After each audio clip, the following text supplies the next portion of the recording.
140 కోట్లలో ఒకడు హార్దిక్ పాండ్యా. ఈ స్టేట్మెంట్ ఎందుకన్నానంటే, హార్దిక్ పాండ్యా ఏదైతే టీ20 వరల్డ్ కప్లో పర్ఫార్మెన్స్ ఉందో దాన్ని బట్టి, అలాగే 140 కోట్ల మంది జనాభా ఉన్న మన ఇండియాలో ఒక్క ఆల్రౌండరా, ఒక్క ఫాస్ట్ ఆల్రౌండరా. ఆల్రౌండర్లు అంటే మనకు అక్షర్ పటేల్, జడేజా ఉన్నారు, బట్ ఫాస్ట్ బౌలర్ ఆల్రౌండర్స్ ఇంతకుముందు కపిల్ దేవ్ ఇంతకుముందు ఉన్నారు. బట్ ఇప్పుడు జనరేషన్లో హార్దిక్ పాండ్యా ఒక్కడే మనకు కనిపిస్తున్నాడు. లేదు విజయ్ శంకర్, శివం దూబే, వెంకటేష్ అయ్యర్లు ఉన్నా కూడా వాళ్ళు బాల్తో అంతగా కాంట్రిబ్యూషన్ అయితే లేదు. ఒక ఇంటర్నేషనల్ స్థాయిలో అయితే వాళ్ళు పర్ఫార్మెన్స్ చేస్తారనేది నమ్మకం ఇండియా మేనేజ్మెంట్కి పోయింది, అలాగే మనకు కూడా పోయింది. ఓన్లీ హార్దిక్ పాండ్యా ఒక్కడే ఒక ఫాస్ట్ బౌలర్ ఆల్రౌండర్లా కనిపిస్తున్నాడు 140 కోట్ల మంది జనాభాలో. ఇక మన ఇండియాలో టాలెంట్ లేకుంటే ఏందనేది అర్థం కావట్లేదు. 141 కోట్ల మందిలో ఒక్కడేనా అంటే ఆ గట్స్ ఉన్నాయి హార్దిక్ పాండ్యాకి. ఏదైతే కరేజ్ ఉందో, ఆ బ్యాట్తో బాల్తో రెండింటితో కాంట్రిబ్యూట్ చేయాలంటే గట్స్ అయితే ఖచ్చితంగా ఉండాలి. ఎంత టాలెంటెడ్ ఉన్నా, రెండు బ్యాటింగ్లో బౌలింగ్లో ఎంత రాణిస్తున్నా కూడా ఆ కరేజ్ అయితే ఉందో, ఒక బ్యాట్స్మెన్ అంటే మనం లోకల్ గల్లీ క్రికెట్లో బ్యాటింగ్ బౌలింగ్ రెండు ఈజీగా చేసేస్తాం, బట్ ఇంటర్నేషనల్ స్థాయిలో అంత ఈజీ కాదు. లైన్ అండ్ లెంత్ బాల్స్ చేయాలి. హార్దిక్ పాండ్యా క్లచ్ వికెట్ తీయడం అయితే అంత ఈజీ కాదు, ఎందుకంటే వైల్డ్ లైన్ మీద బౌలింగ్ అనే వికెట్ అయితే రాలేదు. అది ఒక హాఫ్ కటర్ బాల్ అవ్వడం వల్లే అది బ్యాట్కి తగిలి క్యాచ్ పోయింది. ఒక బ్యాటింగ్ మీద ప్రొఫెషనల్ గా కాన్సన్ట్రేట్ చేస్తూ అలాగే బౌలింగ్ మీద కాన్సన్ట్రేట్ చేయడం అనేది మామూలు విషయం కాదు. అది ఓన్లీ హార్దిక్ పాండ్యాకి గట్స్ ఉన్నాయి కాబట్టి అది పాసిబుల్ అయింది. అలాగే ఆ డేర్ ఏదైతే విరాట్ కోహ్లీ, దుబే, అక్షర్ పటేల్ వీళ్ళు ఆడుతున్నప్పుడు హార్దిక్ పాండ్యాని డ్రెస్సింగ్ రూమ్ లో చూపించినప్పుడు చాలా కామ్ గా, చాలా డేర్ గా కనిపిస్తా ఉన్నాడు. ఎందుకంటే అంత మెచ్యూరిటీ ఉంది. ఇలాగ బ్యాటింగ్ బౌలింగ్ రెండిట్లో రాణించాలి మటుకు ఆ మాత్రం కరేజ్ అయితే ఉండాలి. సో 141 కోట్ల మందిలో హార్దిక్ పాండ్యా ఒక్కడైనా చెప్పుకోవాలి.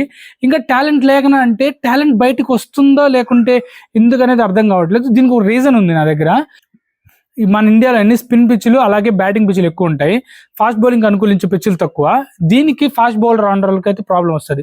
ఒక జెన్యున్ ఫాస్ట్ బౌలర్ బుమ్రా కానీ, హర్షదీప్ కానీ, భువనేశ్వర్, జహీర్ ఖాన్, ఆశీష్ నెహ్రా ఎంతమంది గురించి మాట్లాడుకున్నా కూడా వీళ్ళందరూ ఒక బౌలింగ్ ఆస్పెక్ట్ మీద కాన్సన్ట్రేట్ చేస్తారు కాబట్టి వాళ్ళు సక్సెస్ అవుతారు.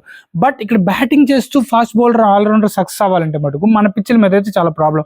ఎందుకంటే మన పిచ్ల మీద 130 వేస్తే ఒక ఫాస్ట్ బౌలింగ్ ఆల్రౌండర్ ఈజీగా రన్స్కి వెళ్ళిపోతాడు. అది తన బ్యాటింగ్ మీద కూడా ఎఫెక్ట్ పడుతుంది ఖచ్చితంగా. సో ఒక బౌలింగ్ లేదు, కరెక్ట్గా లేదు, ఇంకా బ్యాటింగ్ మీదే తను ఆధారపడాల్సి వస్తుంది. ఇంకెందుకులే బ్యాటింగ్ మీద బౌలింగ్ మీద రిస్క్ అని, ఇంకెందుకులే బౌలింగ్ మీద రిస్క్, ఓన్లీ బ్యాటింగ్ కాన్సన్ట్రేట్ చేద్దామని అనుకుంటారు. ఒకవేళ వేసినా కూడా ఒక మ్యాచ్లో వేసినా ఇంకొక మ్యాచ్లో అయితే ఉండదు. ఇదైతే టీమిండియా మేనేజ్మెంట్కి కానీ, రంజీలో సెలెక్ట్ చేసే వాళ్ళకి కానీ ఇదంతా నెగిటివ్ ఉంటుంది. బట్ ఈ రెండింటిని డికోడ్ చేస్తూ హార్దిక్ పాండ్యా ఏదైతే ఎదిగిన వేరే లెవెల్. బట్ ఈ 140 కోట్ల మంది హార్దిక్ పాండ్యా ఒక్కడే కాకుండా ఇంకొక ప్లేయర్ కూడా వస్తే అయితే మనం వెయిట్ చూస్తా ఉన్నాం. దీనికి ఏ ప్లేయర్ కరెక్ట్ అనేది అయితే మనం నెక్స్ట్ వీడియోలో చూద్దాం, వీటి గురించి డిస్కస్ చేద్దాం. ఇప్పుడు పాయింట్కి వచ్చేస్తే, ఇది వెస్టిండీస్లో జరిగింది. ఒకవేళ ఇది ఇండియాలో జరిగినా కూడా మనం ఒక ఇద్దరు స్పిన్ ఆల్రౌండర్లు, ఒక fast bowler allrounder Hardik Pandya అయితే తెలిపవచ్చు, నో ప్రాబ్లం, మనకి సాఫీగానే సాగిపోద్ది. ఒకవేళ మనకి 2023లో ఫైనల్లో మనం ఓడిపోయినప్పుడు హార్దిక్ పాండ్యా లేడు, బ్యాకప్గా మనం ప్రసిద్ధ్ కృష్ణని తీసుకున్నాం. అంటే మనకి ఇంకొక ఫాస్ట్ బౌలర్ ఆల్రౌండర్ లేడు, ఇంకో ఫాస్ట్ బౌలర్ని తీసుకోవాల్సి వచ్చింది. అది మన ప్రాబ్లం. ఒకవేళ ఏదైనా జడేజాకి ఇంజూరీ అయితే అక్షర్ పటేల్ ఉన్నాడు, బట్ హార్దిక్ పాండ్యాకి ఇంజూరీ అయితే ఎవరు లేరు. హార్దిక్ పాండ్యా అంటే ప్లేయర్ రీప్లేస్ కాకపోయినా ఒక ఫాస్ట్ బౌలర్ ఆల్రౌండర్ ఇండియాకి నీడెడ్. ఈవెన్ ఆస్ట్రేలియాకి స్పిన్ ఆల్రౌండర్ మ్యాక్స్వెల్ ఉన్నాడు, అలాగే ఫాస్ట్ బౌలింగ్ ఆల్రౌండర్ స్టోయినిస్ ఉన్నారు, ఇట్లా ఉన్నారు, వాళ్ళకి బ్యాకప్ ఉన్నారు. ఇంగ్లాండ్ కూడా అంతే, శామ్ కరణ్ కానీ, స్పిన్ ఆల్రౌండర్ మొయిన్ అలీ కానీ ఇట్లా ఉన్నారు. బట్ రెండిట్లో ఉండే ఆల్రౌండర్స్ కావాలి. ఇక్కడ హార్దిక్ పాండ్యాకి ఇంజూరీ కాకపోవడం, హార్దిక్ పాండ్యా బాగా వేయడం ఇవన్నీ ప్లస్ అయ్యి ఇండియాకి. ఒక హార్దిక్ పాండ్యా వల్లనే గెలిచిందని నేను చెప్పలేను, బట్ టీం అంతా ఎఫర్ట్స్ ఉంది. బట్ ఇక్కడ ఫాస్ట్ బౌలర్ ఆల్రౌండర్ కేటగిరీ చాలా ముఖ్యం. 2026 వరల్డ్ కప్ ఇండియాలో జరుగుతుంది. అప్పుడు spin allrounder like Axar Patel, Washington Sundar, ఇంకా వేరే స్పిన్ ఆల్రౌండర్స్ వచ్చినా మన బ్యాకప్ ఉంటుంది. But fast bowling allrounder Hardik పాండ్యానేనా, ఇంకొక ఆల్రౌండర్ అయితే రావాలి. ఒకవేళ రేపు ఛాంపియన్స్ ట్రోఫీ పాకిస్తాన్లో జరుగుతుంది, అది కూడా కొంచెం స్పిన్ అనుకూలిస్తే ఓకే. బట్ తర్వాత 2025లో WTC ఇంగ్లాండ్లో జరుగుతుంది. ఒకవేళ మన వాళ్ళు ఫైనల్కి వెళ్తే అక్కడ మళ్ళీ ఫాస్ట్ బౌలర్ ఆల్రౌండర్ ఖచ్చితంగా కావాలి. హార్దిక్ పాండ్యా ఉన్న ఫిట్నెస్కి 3 ఫార్మాట్లు ఆడలేకున్నాడు, ఒక 2 ఫార్మాట్లే వైట్ బాల్ ఫార్మాట్ ఆడుతున్నాడు. ఈవెన్ టెస్ట్ క్రికెట్ కూడా ఒక ఫాస్ట్ బౌలర్ ఆల్రౌండర్ కావాలి. దీని మీద మన BCCI దృష్టి పెట్టడం కానీ, రంజీలోంచి ఏదైనా ప్లేయర్ని బ్యాకప్ చేసినా కూడా బాగుంటుంది. ఏదైనా ఇప్పుడు జింబాబ్వే టూర్ సెలెక్ట్ అయింది, దాంట్లో ఓన్లీ నితీష్ కుమార్ రెడ్డి ఒక్కడే కనిపించాడు నాకు ఒక ఫాస్ట్ బౌలింగ్ ఆల్రౌండర్గా. హర్షిత్ రాణా ఆ జెన్యున్ ఫాస్ట్ బౌలింగ్ వేస్తున్నాడు, బట్ బ్యాటింగ్తో కూడా కొంత కాంట్రిబ్యూట్ చేయగలడు. ఇండియా పాకిస్తాన్ మ్యాచ్ ఒకటి జరిగింది, దాంట్లో అయితే తన బ్యాట్తో కొన్ని బిగ్ సిక్సర్లు అయితే కొట్టాడు. అతను భారీ భారీ ఇన్నింగ్స్ ఆడలేకపోయినా కొంచెం క్యామియోలో తీస్తాడు. ఈవెన్ దీపక్ చహర్, షర్దుల్ ఠాకూర్ కూడా, షర్దుల్ ఠాకూర్ కూడా బ్యాట్ తో కొంచెం కొంచెం కాంట్రిబ్యూషన్ ఇచ్చిన వాళ్ళు పూర్తి స్థాయిలో అయితే బ్యాట్ తో అయితే సక్సెస్ కాలేదని చెప్పుకోవాలి. ఇక బౌలింగ్ లో కూడా దీపక్ చహర్ కి ఇంజురీ ఇష్యూస్ వస్తానే ఉన్నాయి. అలాగే షర్దుల్ ఠాకూర్ బౌలింగ్ లో కూడా ఎక్కువ రన్స్కి వెళ్తా ఉంటాడు. ఇట్లా కాకుండా ఒక ప్యూర్ బౌలర్ బ్యాట్ చేసేటట్టు ఉండాలి. బౌలింగ్ లో తను జెన్యున్ 100% ఉండాలి.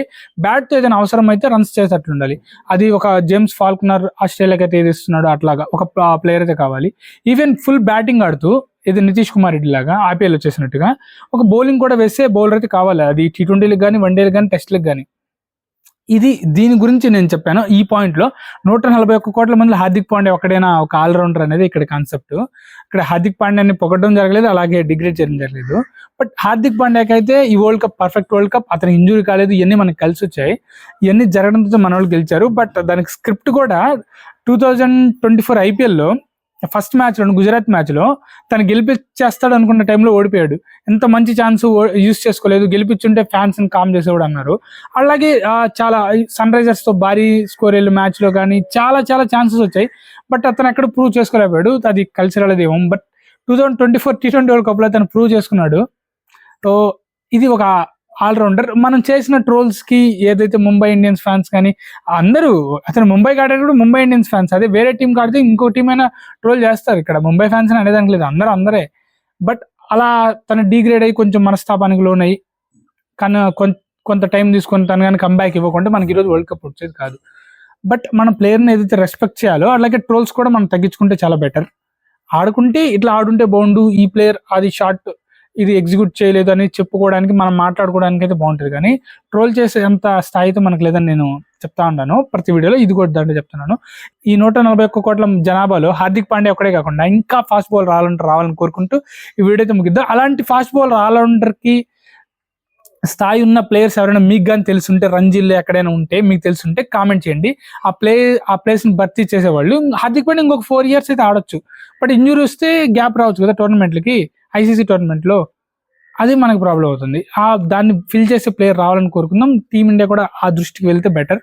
మీకు తెలిసిన ప్లేయర్ అయితే ఉంటే, ఎవరైనా ఉంటే కామెంట్ చేయండి. అలాగే నా ఎక్స్ప్లెనేషన్ కానీ నచ్చితే నా ఛానల్ సబ్స్క్రైబ్ చేసుకోండి. మరిన్ని వీడియోస్ కోసం బెల్ బటన్ యాక్టివేట్ చేసుకుని ఉంటాను. Thanks, by.